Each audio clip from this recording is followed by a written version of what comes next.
Enquiry చేస్తున్నాము. ఎన్ని రోజులు ఎంక్వైరీ చేస్తాం? బాత్రూంలో కెమెరా ఉన్నాయా లేవని చెప్పడానికి ఎంక్వైరీకి ఏంటి? ఓ బాధితుల అధికారులు 2-3 వెళ్ళి ఇది ఎంతో ఇది చెన్నై, దీనివల్ల ఆయన ఏమవుద్ది, ఇంకా మిగతా వాళ్ళందరూ కూడా దాని మీద స్టడీ అవుతారు.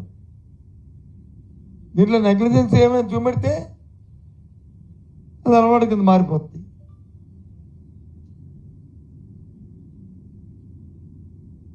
ఆలోచన చేయమని చేయాలి ప్రభుత్వాలు. పిల్లలతో ఎక్కడ చూసినా సరే విద్యార్థుల మీద ఏంటి ఇదంతా?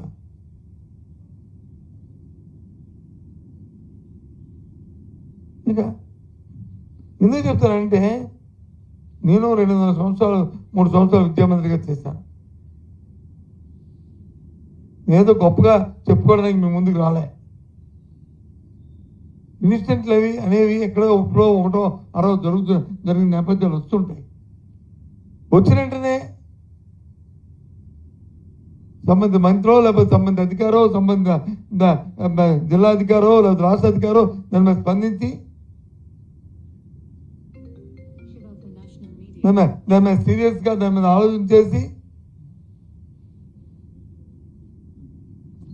దాన్ని కట్టుదిట్టం చేసి మళ్ళీ ఇలాంటి జరగకుండా ఉండడానికి ఏ నిర్ణయాలు తీసుకు ఒక SOP రిలీజ్ చేసి దానికి మళ్ళీ పర్యవేక్షణ పెట్టి చేస్తే ఇవే రావే. ఇది ఎక్కడైనా దొరుకుతున్నాయని చెప్పండి. ఇప్పుడు ఎక్కడైనా సరే ఈ 10 నిమిషాలు జరిగే మిడ్ డే మీల్స్ మీద ఒక వీడియో కాన్ఫరెన్స్ తీసుకొని రాష్ట్రమంతా ఇది జరగడానికి వీల్లేదని అందరికీ ఇచ్చి ఒక్కొక్కరిని దాని పర్యవేక్షణ పెడితే ఎందుకు జరుగుతాయి? మరి గత ప్రభుత్వ అలసత్వాలను తోసేయడానికి అవ్వదు. ఎందుకంటే గత ప్రభుత్వాల్లో మరి ఇన్ని ఇన్సిడెంట్ జరిగే వరుస పెట్టి ఇన్ని ఇన్సిడెంట్లు ఎప్పుడు జరిగే చెప్పనండి. ఒకే నెలలోనో ఒకే 2 నెలల్లో 3 నెలలు జరిగింది చెప్పండి. ఆ నేపథ్యాలు ప్రభుత్వాలు కాదు, ఇక్కడ అక్కడున్న అలసత్వాలను వచ్చి మనం అసెస్ చేస్తే వచ్చే ప్రమాదాలు ఇవి. దాని దగ్గర రాజకీయాలు చూపించడానికి అవకాశం లేదు. ఆలోచించండి. ఎందుకు చెప్తానంటే రాజకీయాలు అంటే, నేను 2-3 రోజులు ఇక్కడ వచ్చి విద్యాశాఖ మంత్రి మన జిల్లాలో పర్యటించారు. చాలా సంతోషం. ఏ కారణం మీద వచ్చినా పర్యటించారు. కారణాలు పక్కన పెడితే నిన్న భీముడిపట్నంలో కస్తూరిబా పాఠశాలకు వెళ్ళారు. అక్కడ చూశారు. ఇదిగో ఆంధ్రజ్యోతి పేపర్లో వేసిన ఒక మంచి ఫోటో, విద్యార్థులతో ఆయన కూర్చొని సంభాషిస్తున్న ఫోటో. ఎంత అందంగా ఉంది చూడండి. పిల్లలు ఎంత దగ్గర ఉన్నారో చూడండి. ఆ క్లాస్ రూమ్లో వచ్చి డిజిటల్ క్లాస్ రూమ్ చేస్తాము, ఎంత అన్నిటి ఇంటరాక్టివ్ ప్యానల్స్ పెట్టాము. అంతతో ఏ విధంగా ఆయన ఇంటరాక్ట్ అయ్యాడు, ఇంకో స్కూల్లో ఉన్న విద్యార్థులని ఏ విధంగా అయ్యారో మీ పత్రికలు కూడా చూసే కదా. 1 రూమ్ 2 రూమ్లో పెట్టలే కదా. ఈ రాష్ట్రంలో 6వ తరగతి పైన ఉన్న సుమారు 40,000 క్లాస్ రూమ్లో వచ్చి ఇంటరాక్టివ్ ప్యానల్స్ పెట్టాం.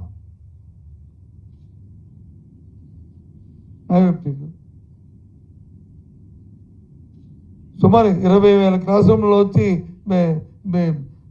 స్మార్ట్ టీవీలు పెట్టాం 1వ తరగతి నుంచి 5వ తరగతి వరకు.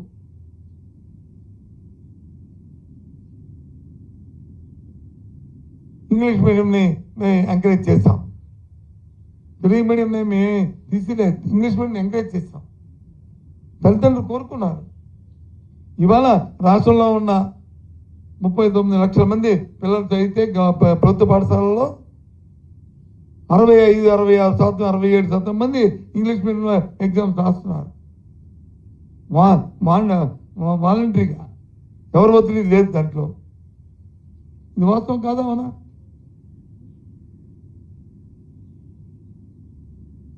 సాక్షాత్తు విద్యామంత్రి గారే ఇగో ఇక్కడ హైలైట్ చేశాను. ఆయన చెప్పిన మాటలు వెరీ గుడ్ అని చెప్పిన మాటలు.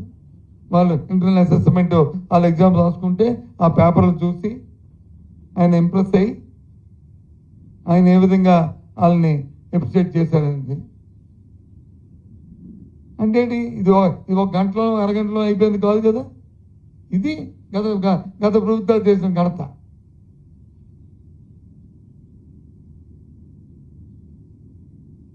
గత సంవత్సరం జరిగిన ఘనత ఇది. అవన్నీ వదిలేసి ఎంతసేపు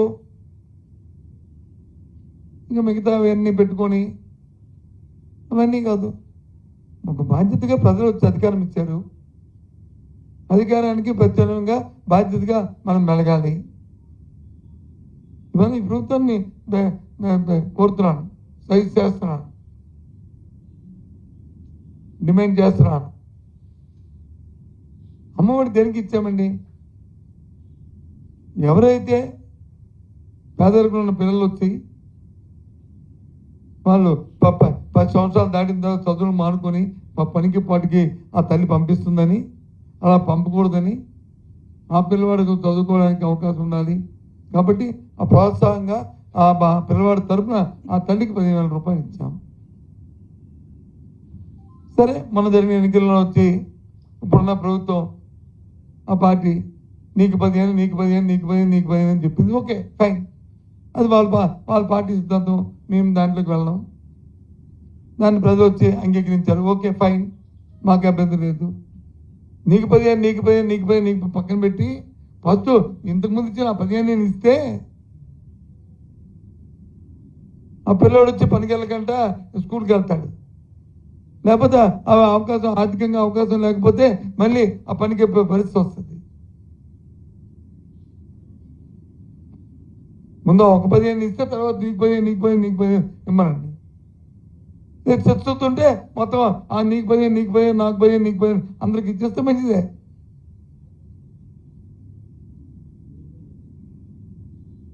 మరి బొమ్మ చూసాం, నాడు నేడు phase 1, phase 2, phase 3 సుమారు 12,000 కోట్ల రూపాయలతో ఈ కార్యక్రమం చేయాలని మేము నిర్ణయించాం. మొదటి విడతలో 4,000 దగ్గర సుమారు 3,800 కోట్లు ఖర్చు చేసాం. రెండో విడతలో 7,000 కోట్లకి దాన్ని వచ్చి ఎస్టిమేట్